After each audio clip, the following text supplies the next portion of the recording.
Hey guys, and welcome back to another episode of my Trove news series. Now this is day 2 of covering everything that was available for play on the PTS patch back in June 30th. We got, for the most part, the biggest changes that are coming in the next big Shadow Tower patch or expansion. Still unsure if they're calling it an expansion or not. I just call it an expansion personally, not really anything confirmed there.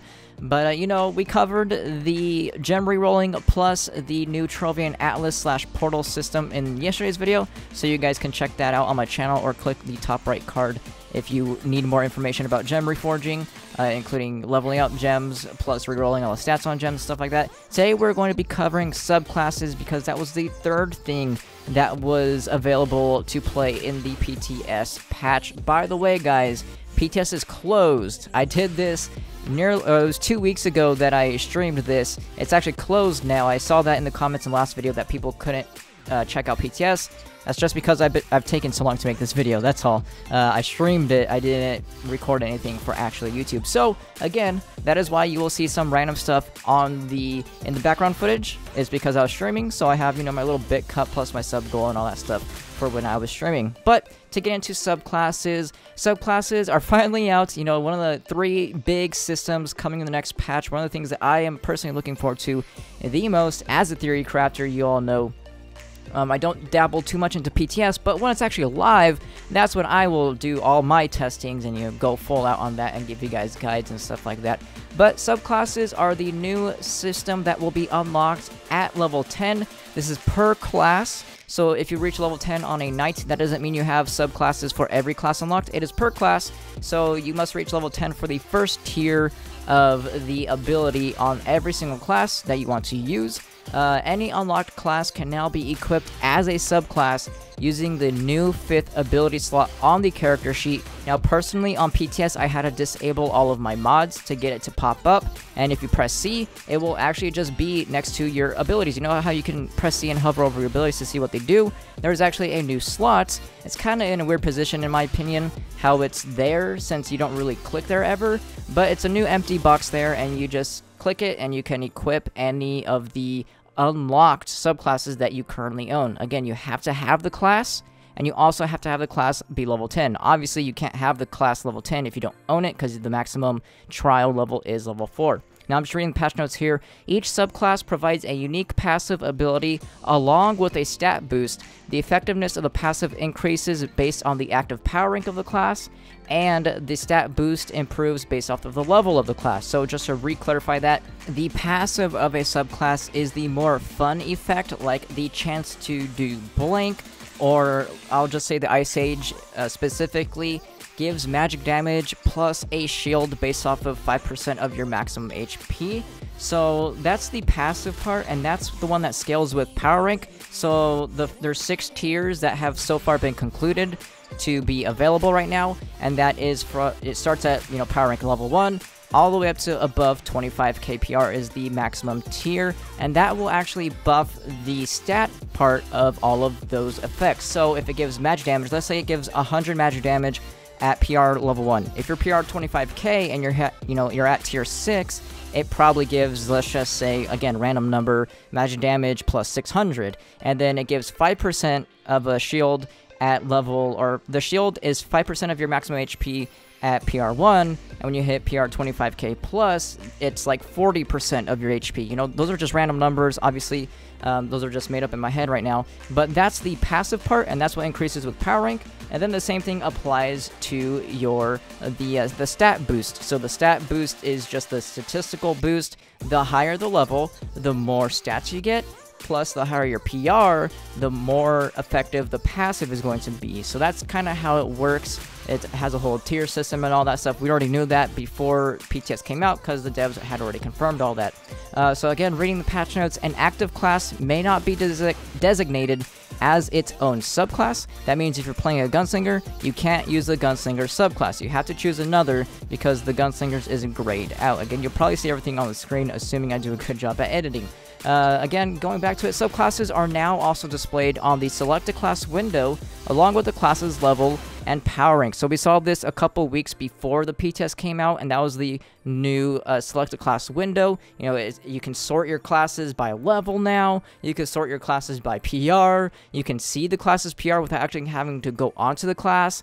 And this was when they first spoiled the subclasses, because on that picture that they showed us, it had a little subclass thing that said, I think it was the Lunar Lancer had the Gunslinger subclass, even though now that subclasses are out, that doesn't make sense. But, you know, that's, we were spoiled with that a couple weeks ago, so we already knew about all of that. But if you didn't, there you go. The new selected class window is going to be a ton better. Nothing bad about it, it's basically getting a buff to the UI, if you want to think of it that way. So the selected class window can be sorted by level, power rank, and availability. We already talked about that. I guess I didn't say availability. So you can sort the classes by availability, meaning if you don't own a class, you go sort by only the ones that you own. That's mostly only going to be used by newer players, because endgame players will have all classes unlocked anyways. So that is all with the new selected class window. So now we're getting into the actual subclasses and what they do. So the Gunslingers subclass, now I don't have the footage. Again, Pts is down, so I can't go and re-record for you guys. I'm just gonna have to show you guys what I did on the live stream, whatever random thing I was doing at that time. So I hope I can do a good job, like I said.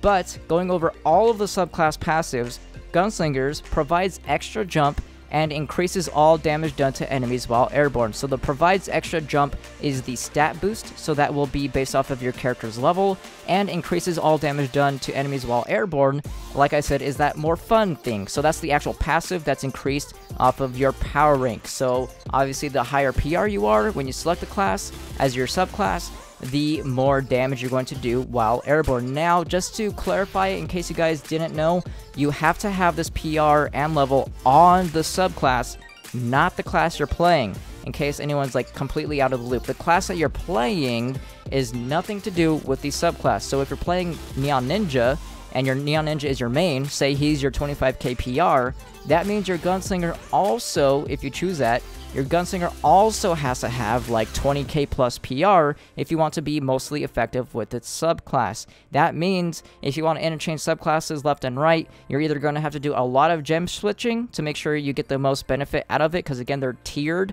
Every 5k PR is a tier, and every 5 levels is a tier. Or you just have to go with leveling up all your classes. A lot of people already do this because of the power rank contest, you know, to get 250k total PR. A lot of people use like health regen gems, you know. That's something that I've had an issue with. That style of gameplay is actually going to benefit those people a lot with this next patch, and it kind of bums me out, because that kind of means that I'm gonna have to kind of just level up random gems too if I want to use all subclasses, because if I want to use Neon Ninja willy-nilly, you know, and I decide to just switch subclasses left and right, they're not going to be effective unless those classes already have a very high PR on them, even though they're all level 30. So just another real quick clarification on that, just in case you didn't get that already. But moving back on to what the subclasses do. So for the Neon Ninja, his stat boost provides extra jump as well, just like the Gunslingers, but his passive is grants a chance to deal bonus damage to enemies at less than 20% HP. So again, that 20% is going to rise the higher the PR you are. I don't know what it maxes out at, probably like 40% HP, maybe even 50%. But this is an execute. If you haven't played an MMO before, executes are usually extremely powerful because they are only available at the last bottom percentage of the mob's HP. If you played World of Warcraft back in Cataclysm, you know how extremely powerful the warrior execute was in that rating tier in Dragon Soul. So that kind of gives you a hint at how powerful this can be, assuming they balance it right. Now, for the most part, people have said that the passives are pretty balanced right now, but again, everything is subject to change, and we also don't have the balance pass yet in the game anyways. What that means is they have already confirmed that they're going to be rebalancing all the classes like they did with Mantle of Power. You know, they nerfed the Revenant's health build, they nerfed the Boom Ranger's sword, and then buffed the bow, and then that's when they buffed the Neon Ninja and all that, you know. So just a straight balance pass, like they redo all the coefficients. So that's why nothing is really set in stone, because we don't even have everything yet. That's why I like to say make sure you take everything with a grain of salt for now. But like I said, for the most part, currently, what we have currently all the information, everything seems pretty balanced, which is good to hear. So next up is Dino Tamer. The stat boost is provides extra attack speed, and the passive, the bonus passive, is grants critical hit a chance to briefly root targets. Critical hits have a chance to briefly root targets. That was kind of misworded there. So that one's decent. You know, that's just some CC. You don't really need too much CC in Trove. It does make the most sense if it was on the Neon Ninja, considering the Neon Ninja's right-click is the Stasis Blade effect where it roots everything. So I don't know if it makes the most sense, but it's only, like I said, it's just meh anyway, so it doesn't really matter. It shouldn't be like a point of contention because it's like not needed in the first place. It's gonna be one of those passives that maybe if the attack speed is all you need, then sure. But I personally do not see a use for it. Personally, I could be dead wrong though. Like I said, I don't know. Moving on is Lunar Lancer, which has currently been said to be the best passive so far, and that is provides extra attack speed. So bye-bye Dino Tamer already. The Lunar Lancer already does that. And then during combat, grants a chance to briefly transform into a Lunar Lancer. Well, it says Lunar Lancer, but this is maybe just misspelt. And receive some of its power. So I don't know what this power is scaled to. The Lunar Lancer's passive gives it 50% more damage. So I don't know, again, the kind of scaling off that, especially how there's tiers. I don't know if it goes up to 50%, maybe even goes higher. But so far, like I said, it's a very, very good passive on the Lunar Lancer in the first place, like currently in the game. Again, it gives a 50% extra damage. So even if we get a little bit of that on every other class, it does seem like it would be extremely powerful. Moving on to the Ice Age, I kind of already said the Ice Age, but I'll re-say it. Provides magic damage, and the passive is activates a shield that absorbs incoming damage when successfully attacking foes. The shield is equal to 5% of max HP. Again, I think these values are at the level 1 tier. I could be wrong about that. I don't know if... I'm assuming they're at the level 1 tier, though. But next up is Dracolite. I'm just trying to cover my bases so people can't say I'm wrong. I know I'm probably wrong. That's why I want to get that out there before people tell me. So the Dracolite reduces cooldowns, which could be very, very good actually, but reduces cooldowns and grants physical damage a chance to set enemies on fire. Now, I know it's physical damage passive on a Dracolite. The devs have already said the reason why they want to put physical damage passives on magic classes, and you'll see magic damage passives on physical classes, is it's just like their weird way of switching classes up, they said, or making sure that you don't stick to only magic classes or stick to only physical classes. It's just like their weird way of balancing. Maybe it makes sense. I don't know. I'm not really a dev that has those type of numbers, so maybe it makes sense. Just on like a casual player, it might not make sense, but I did want to explain it. The devs already have said why they do this. It's not just random. They did it on purpose. But yeah, grants physical damage a chance to set enemies on fire. Again, like people have been saying, everything's balanced, so if you like setting enemies on fire, I guess you could do that. So the Knight provides extra flask capacity, yes, and increases movement speed while riding ground-based mounts. So, again, don't want to say any specific numbers, but the move speed while riding ground-based mounts is actually very, very good for farming. Again, it's ground-based mounts, so you won't be able to take advantage of it if you're flying, but I don't know if Gonda works with this. Maybe Gonda does. If Gonda does, this could be extremely, extremely overpowered. Not overpowered, but very good for the farming balance, because as you guys know, Neon Ninja is still probably going to be king undisputed, and then Lunar Lancer right underneath it, but every other class will have the same exact move speed, assuming you have a good geared Knight, because again, I don't want to say specific numbers, but the tier 6 number that I currently know is actually pretty damn high. And then the extra flask capacity is amazing for low-level groups and Shadow Towers, and for carries, people that do carries like myself. When I do my carries currently, I have to swap to Valorous in the middle of a fight, and even then, on Dark of the Moon, I run out of flash charges. This is going to give me the biggest DPS boost of anything ever in the entire game, because flash capacity is the most important thing in this game for every situation, except for speedrunning, because you kill a boss so fast that flash capacity doesn't matter. But that's the only situation, and that's only 100 people out of the thousands, tens of thousands that play this game, you know?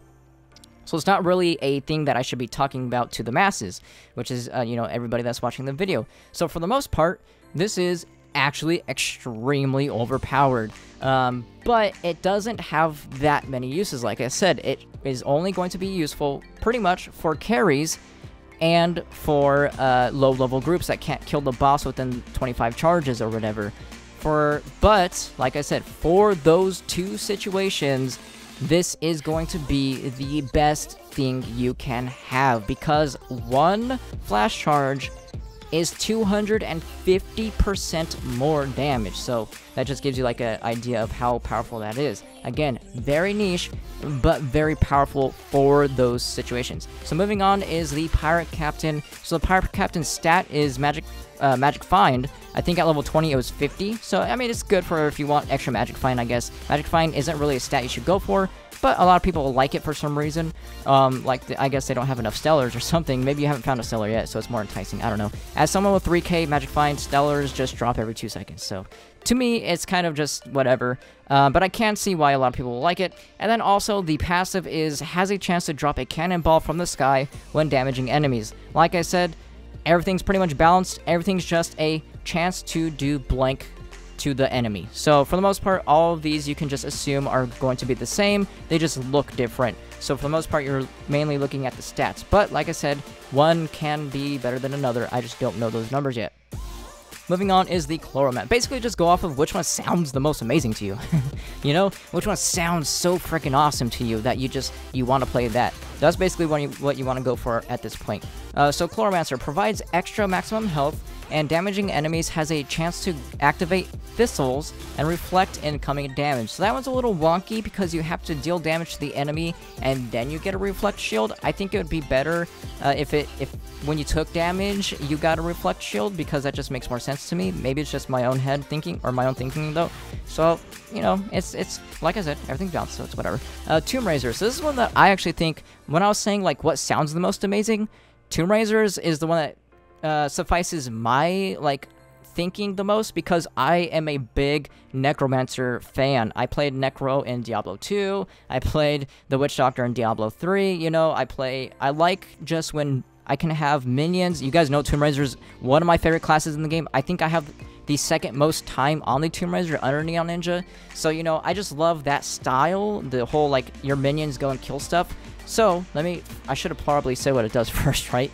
So the Tomb Raisers provides extra critical hit and has a chance to spawn a random minion from a fallen foe. Only one minion of this type can be active at any given time. So basically, just when you kill a foe, it has a chance to resurrect as like a Tomb Raiser minion. And for me, like I said, that's just the most cool to me, the coolest sounding, because that's I'm a fan of that style. So that's the only reason why I personally am like, awesome, I love the Tomb Raisers, but I love the Tomb Raiser anyway, so it was kind of like a given, you know? But it might not be the most powerful, but it just sounds the coolest. So moving on is the Revenant. So the Revenant's stats reduces incoming damage, and the passive is grants basic attacks a chance to trigger a taunt. So this is actually pretty useful for Candy Barbarians, because Candy Barbarians, while it's not needed for speedruns because everybody stands far enough away from Darling Moon to where they won't gain any aggro in the first place, for a Candy Barbarian, it kind of rounds out his kit. You know, he has to hold his number 1, but he's completely useless when he's holding his number 1. With the Revenant, you don't have to hold your number 1. You can continue being the awesome Candy Barbarian that you are, and you will most likely be constantly taunting the target to be a tank, you know? This also helps for the Tomb Raiser 2, I guess, if you want to play Tomb Raiser as a tank. However, they're not as needed as Candy Barbs because they provide the least amount of utility. But yeah, I mean, it's cool. It's a cool idea, and people will definitely use it. Maybe even myself. Maybe I'll find some use for it. I don't know. So the Shadowhunter provides extra magic damage. Like I said, they already explained why this happens. So the Shadowhunter gives extra magic damage and grants magic attacks a chance to activate Searing Light, which deals damage over time. Again, just a damaging effect that is pretty much the same damage as all the others. So moving on to Candy Barbarian, provides extra stability and has a chance to drop a candy when damaging an enemy. The candy increases attack speed and either movement speed or heals you. So that one's a little bit RNG. The attack speed is the most enticing. Again, I don't know the numbers. If it is the current Candy Barbarian's attack speed buff, that is awesome to put on a Gunslinger. But considering I haven't heard too many people talking about the Candy Barb, I don't think it's that powerful, because that would just be extremely overpowered if a Gunslinger didn't even need a Candy Barbarian to do that much damage, you know?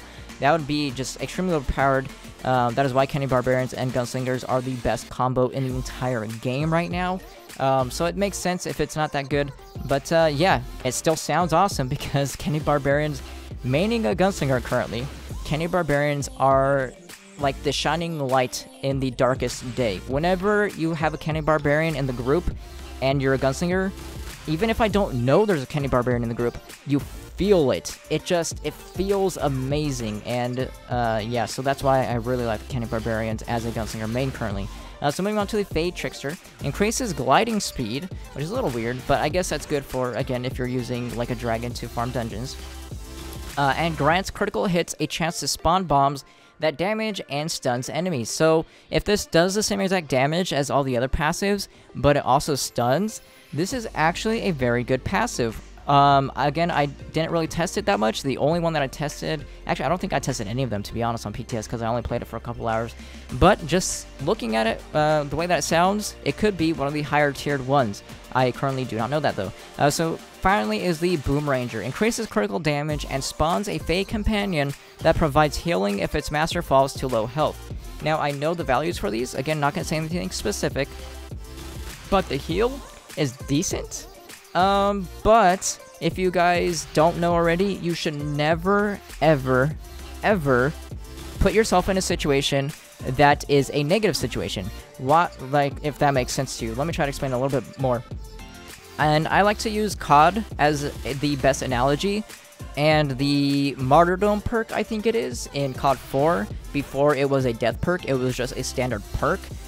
Why would you want to die? You know, it was like the best thing in COD as an analogy, because in COD 4, you could choose a Martyrdom perk, so when you died, you dropped a grenade that could kill the person that, if they'd run over your body, they would die from the grenade.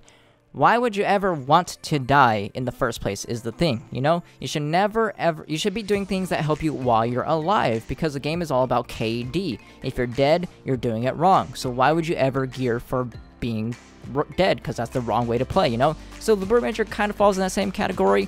Why would you ever want to fall that low on HP? I know it happens, but I'm just trying to provide a good analogy for it, you know? It's not the same, it's not apples to apples. You get one shot. This would be awesome on my Gunslinger, because my Gunslinger gets down to 1 HP and then I have to heal it back up. This will heal you for almost half your HP by itself.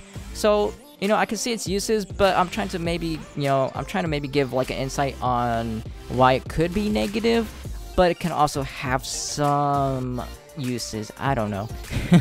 Maybe if you're a death-defying user, there you go. But there's things that give you damage, so you should just choose those in the first place. That's just what I'm trying to get at. It's probably the least useful. It's probably the worst currently passive, and it's kind of sad because it's on the Boom Ranger, which is currently, I know a lot of people are going to hate me for saying this, but I'm sorry. Boom Ranger is the worst class in terms of damage right now. So it's kind of ironic that those, you know, the worst passive is on the worst class in the game currently, which is sad because, please, Tryon, make the Boom Ranger better. Boom Ranger is my favorite class in the entire game. Just make it better. Please. This passive is not making it look good. But again, we only have to wait for the balance pass to see if that will happen. Please, just give the Boom Ranger way more damage. Just double everything. And then it'll be on par with every other class. Please, Tryon. I miss my baby.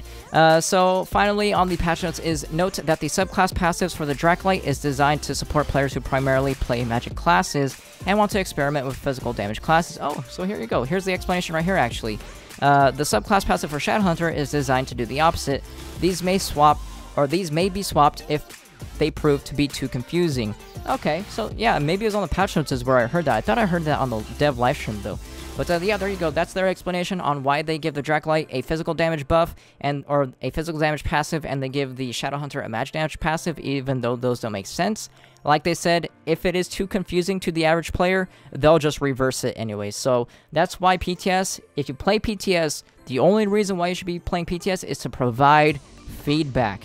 So if you are playing PTS, make sure you provide feedback. Always, always, always. If you see something that's too weak, tell the devs. If you see something that's very confusing, like they said, tell the devs. If you see something that's too powerful, tell the devs. Make sure you're providing feedback. If you're not providing feedback, just don't play PTS. I'm sorry, PTS mainers, but that is what PTS is for. So make sure you're doing that. And yeah, that is it for subclasses. Subclasses took a very long time to talk about, so that's all we're going to cover today. Tomorrow we'll be talking about Shadow Towers and all the new bosses and the new lobby system and all that, but we'll get into that tomorrow, considering this video is taking a long time.